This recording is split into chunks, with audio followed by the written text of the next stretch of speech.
Hey guys, welcome back to Horton's Flower Farm. So today I'm going to be discussing with you the 8 flowers that I am not going to grow next year, and I'm going to tell you why. So we're midway through the season and I'm already seeing things that I don't think I'm going to do next year. So I want to walk you through my farm and show you and tell you and explain to you why I'm not growing these flowers next year. So let's get started. Okay guys, so number 1 on the flower that I'm not going to grow next year is the China aster. Take a look at all my beautiful China asters. Okay, so I know what you're saying. You're gonna say, Claudette, you definitely did something wrong because China asters grow, and you are correct. China asters will grow. The problem that I had here on my farm is I had a ton of weed pressure. I put down landscape fabric. I even had somebody weeding here, but obviously not enough. Okay, so the problem I had with the China asters was that there was a lot of weed pressure that took over, and it took over so quickly that these China asters were covered in weeds.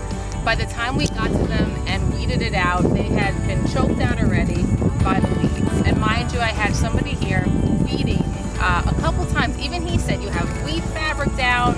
I cannot believe the weed pressure that you have. So for me, the China asters don't work because my weed pressure is so strong and I couldn't keep up with it that I think it's just something that I'm not going to try next year because it was a pain in the butt.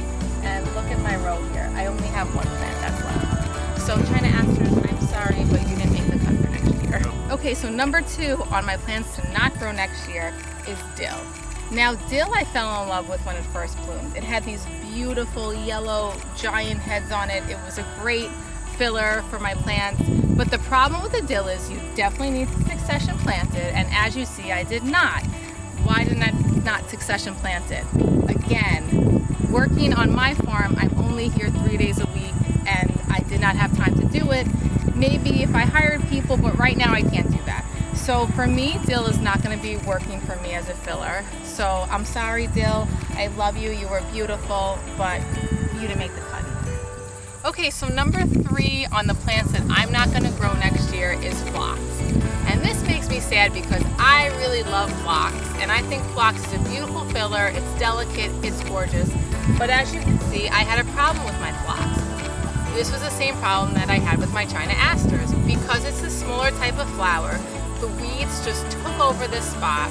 By the time we got to them, they were dying out and I don't really have any left. So for me, again, with this weed pressure, it wasn't working. Also, the people on the farm weren't really as open to picking the phlox. They were picking other bigger flowers. So as a you pick flower, I don't think that it is a great option for me. I think as a flower to grow, if you're making bouquets and you don't have this type of weed pressure, I love it. But I'm sorry, phlox, we're not gonna have you next year. So for number 4 on the flowers that I'm not growing next year is Amaranth. And I know what you're saying. You're like, how could you not grow Amaranth? Everybody grows Amaranth. It's such a beautiful filler flower. And I really do agree with you. I think that is a great flower. However, people on the farm are not picking the Amaranth. They are picking the Celosia like 10 times more than they're picking the Amaranth.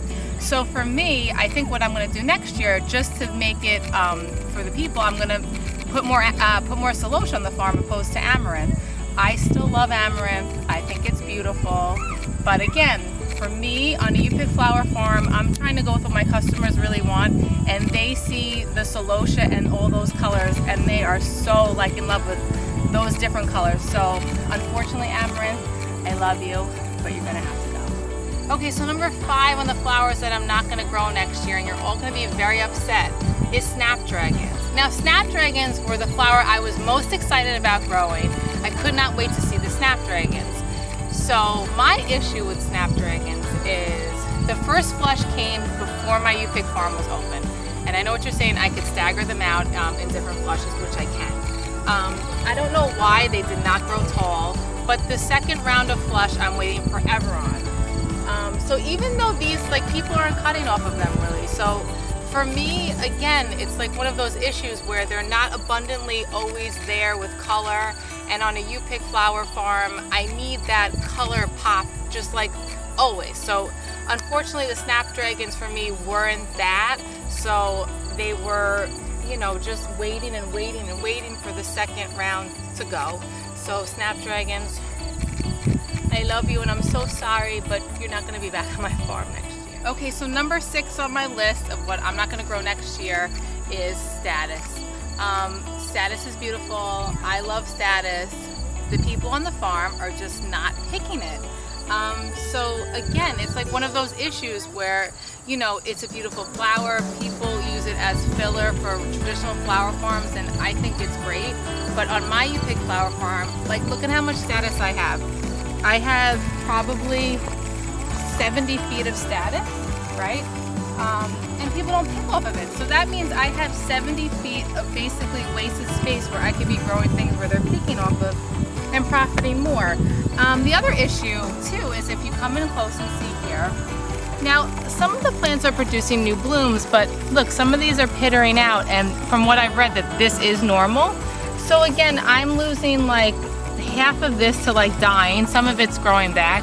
So if people aren't picking it, why am I growing it? I have to, you know, do what's right for me. So Status is not going to be here next year. So number 7 and 8 in my list of things I'm not growing are in here. Let's see if you guys can guess what it is. Well, you'll never guess what it is because it's covered in weeds. So I'm going to tell you the 2 things that I grew. So number 1 is the Calendula. Calendula is very pretty, and people told me, how are you going to grow the Calendula? It's going to be too short, and actually they were right. My Calendula was pretty short, and again, I had the weed problem. They weren't growing abundantly anyway. The weeds took over. I kind of let it just happen because I was like, no one's picking it anyway. Oh, actually, I see one over here. Come here, look. There's a Calendula. Wait, here it is. Look, it grew tall enough. Look at it. So look, there's some Calendula in there. So look, I did grow Calendula. So there's my proof in there that it's Calendula. But again, look, tiny flower, didn't grow a lot. Yes, there's way too many weeds in there, but just didn't work for me. The 8th flower that's in here that didn't work, I knew that it wasn't going to be one that was going to be a real true You Pick cut to come again, was Stock. Stock was pretty. It wasn't very tall. I wanted to try it. I thought maybe, like, let's see how it is. Everybody loves Stock. You know, on Johnny's website, she's holding the Stock. It's like this tall, and you're like, oh my gosh, the Stock is beautiful. My Stock was like this big. And a lot of farmers said their Stock didn't do good this year. But for me, I am not trying that again next year. Stock is not here. So Calendula and Stock, bye-bye. So guys, those are the 8 flowers I'm not growing next year. And you're probably wondering, well, Claudette, that's like half your farm. What are you doing next year? So the next video I'm going to be recording are the 8 flowers I'm definitely going to grow more next year and grow more of and add to my farm. So check out the next video after this one on the 8 flowers that I'll be growing next year, and like and subscribe for more of my flower farm and growing cut flowers. See you guys later.